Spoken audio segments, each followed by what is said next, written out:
on the business side of it, you know, you hear there was some rumblings in the locker room and stuff was a little rougher than we thought it would be. You guys seem to make it work and put it together as much as you can. What do you guys feel like, obviously, with the letdown of last season? What are we in store for this upcoming season, personally from you, but from a team as a whole? For me, you know, because a lot of people like don't know, I work out and I train hard every summer, right? This was the first summer I wasn't able to do that because I had, this past summer going into last season, was the first summer that I wasn't able to do that because I had shoulder surgery.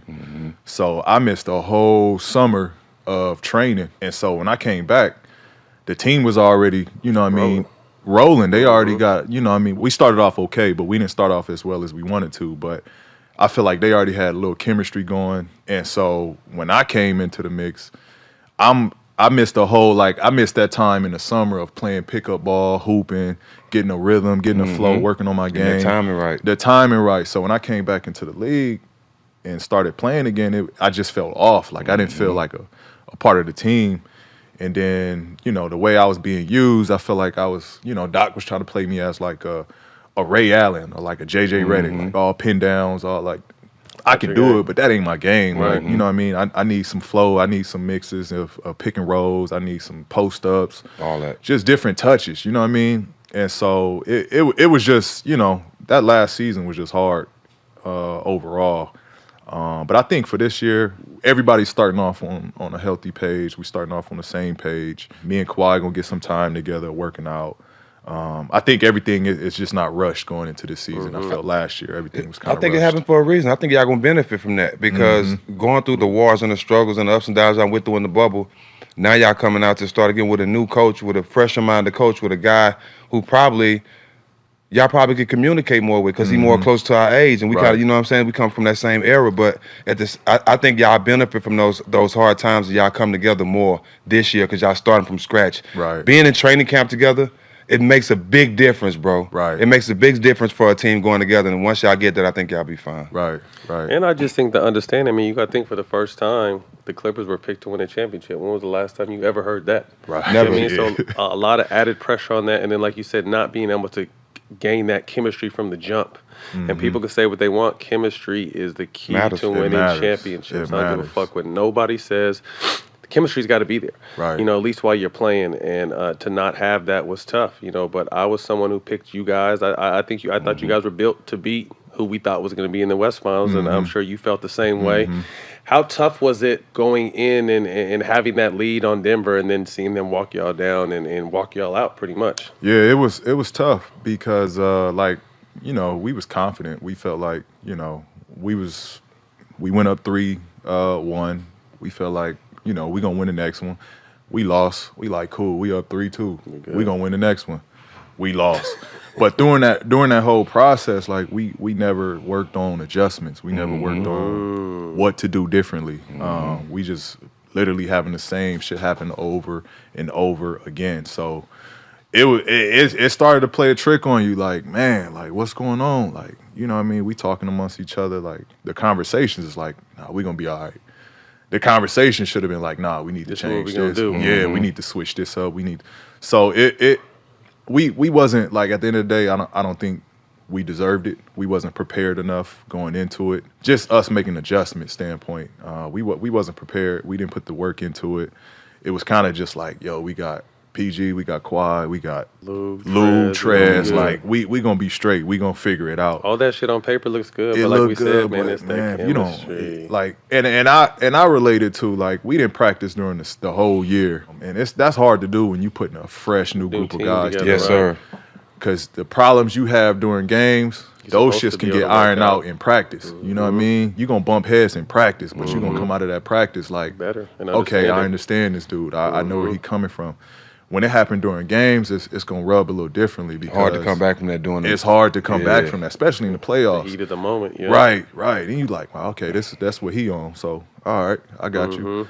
And that's just kind of how the team, you know what I mean? That's just kind of how we was, how we went about it after stuff start, you know, unfolding and unraveling. Game blank happen over and over again. It started to play a trick on you like, man, what's going on. So they run it back, obviously, with Paul, with Kawhi, with the coach that I think a lot of people would have loved to have hired this offseason. I know you said they made no moves, but considering Key has always said, and you've said even just weeks ago, before the Lakers made all the moves, you still would like to see the Lakers run through somebody like the Clippers with the way that they have ascended. Where do you see LA right now within hearing these particular comments, knowing the guy that was in charge of these, the lack of adjustments, he's out? Well, I mean, we talked about that. He remember when we were going through this whole thing about the Clippers, and I was like, man, this feels like a coup. It feels like somebody internally just didn't want Doc Rivers to be there, right? We were wondering, look, whenever a guy like Doc Rivers is removed from a team, regardless if they didn't meet expectations, that's coming from the best players to a degree, right? I mean, Steve Ballmer can say, hey, I want to fire Doc Rivers, but at the end of the day, Steve Ballmer has to consult, not that he has to consult, that's the wrong choice of word. He has to communicate that to Kawhi Leonard, Paul George, if those guys are your best players and they own the keys to your franchise. That's why I said, it's because of them that he's no longer there too. And Paul George is just kind of reiterating that by saying, hey, they're trying to use me like a Ray Allen. They're trying to use me like a JJ Redick, pin downs, coming off screens. His game is way more diverse than that. You can use him, back against the basket, posting up in pick and roll scenarios because he can do it all. The question is, though, losing Montrezl Harrell really hurts them, and they just didn't add anything in free agency, and I think that hurts them ultimately. Let me ask you this, Jason. Why say something now that Doc Rivers is gone? Because he is gone. Why not address it at the time that it's happening with Doc Rivers at halftime and stuff like that? Why not address it then? That's why we were talking about this before, Key, where I was like, man, I wish a guy like CP3 was on this team. Mm-hmm. Because, and I don't know this for a fact, maybe it was addressed, but Kawhi doesn't really talk a lot, right? That's never been his thing. He hasn't been as communicative. He's a quiet leader. What I've seen by Paul, what he said in this whole thing is that, hey, we were up 3-1, then we lost, it was 3-2, and we were like, all right, we'll be fine. Then it was 3-3, we're like, all right, we'll be fine, we still won one game. And it was, all of a sudden, well, we need to make some changes. Somebody in the locker room needs to be like, no, Doc, we need to make changes. Somebody needs to stand up and say that, and I think ultimately their lack of leadership and nobody to address that with Doc is ultimately what led to their demise. So when you're up 3-1 and a team runs off 3 straight victories to get you, in that entire stretch, you mean to tell me that the coaching staff, as well as Patrick Beverly, I'll just use him as an example, didn't address the lack of adjustments? Is that and I didn't play, I've never been in an NBA locker room as a player, so I don't know how that would go over. I know in an NFL locker room, if the adjustments aren't being made, we're certainly going to let the coaches know, like, yo, this dude is playing me this way. We need to go to this. This ain't working. What are y'all doing? And so it's hearing you or listening to Paul George talk about the lack of adjustments from a veteran coach who's won a championship and veteran players that are on teams and guys like Sam Cassell who's on the bench and Ty Lue who's there, just let that just go? No, you're right. I mean, look, it's his word. Nobody else is really saying anything. No, I'm not questioning his word. I'm just saying it's like it's I guess it's baffling and mind-boggling to a degree, right? You would think that veteran players that have won championships, whether Kawhi you don't need to scream loud to say, hey, Jay, man, we need to make some adjustments, dog. Look, you bring up a valid point. I wasn't in the locker room. I don't know what happened. This is Paul George saying these words. I would find it shocking that a guy like Doc Rivers, Ty Lue, Sam Cassell wouldn't make those adjustments. Yeah, or even be able to see why we are losing these games or why the first half is going one way or the third quarter is going one way and not be able to make the adjustments. But there was a part of what Paul George said, though, that I got because we all felt this way. And if we felt this way, I'm sure internally inside their organization, they felt this way. You didn't think Denver was really going to beat the Clippers. No, I didn't. Right? Nobody thought that. You're like, all right, it's a matter of time before Kawhi turns it on. It's a matter of time before PG. Oh, Lou Will, he dropping buckets on people. Montrez, it's a matter of time. So I think that was maybe also a part of the problem, that they never thought it could actually happen. They didn't have that sense of urgency. They didn't have that dog in them as much as they thought they did. But when it gets to 3-2, it's oh. I'm right. I mean, it should be. You would think. Yeah, it should be like like, wait a minute, man, this ain't right. You know, that's kind of in football, because you don't play a whole series. You get basically your series is your quarter. And you look up in your first or second quarter, you kicking butt. Your third quarter comes, somebody making a comeback. Now all of a sudden you go, yo, we need to change this in the fourth quarter. All I'm going to say is every time Kawhi Leonard has won a championship, he's been the guy that got finals MVP multiple times, but he hasn't been the leader of the team. Like Tim Duncan, Tony Parker,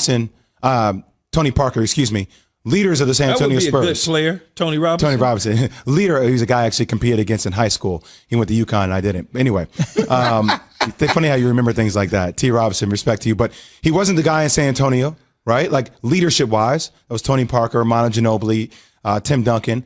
Then you go to Toronto, like that was Kyle Lowry. Kyle Lowry is the leader of that team. Fred VanVleet, tough guy as well. He made big shots, but like communicative-wise, leadership-wise, that was him.